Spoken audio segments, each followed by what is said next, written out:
मी अब्दुल सत्तार अब्दुल नबी विधानसभेचा सदस्य म्हणून निवडून आलो। अल्लाह ईश्वर साक्ष शपथ घेतो की गांभीर्यपूर्वक प्रतिज्ञा करतो की कायद्यावर प्रस्थापित झाले असे भारतीय संविधान भारताची सर्व बहुमता व एकत्मता उन्नीत राखील आणि आता जे कर्तव्य मी हाती घेणार आहे ते निष्ठापूर्वक पार पाडीन। जय महाराष्ट्र। श्री अमित देशमुख, त्यानंतर श्री शेख असलम।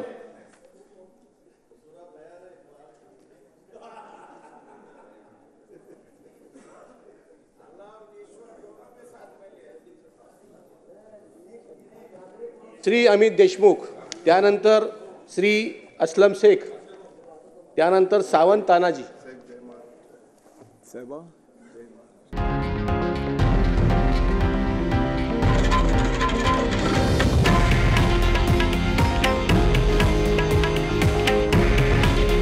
हे आहे देशातील नंबर 1 न्यूज नेटवर्क आणि आपण पाहत आहात TV9 मराठी। काळजी तुमची, हित महाराष्ट्राचं।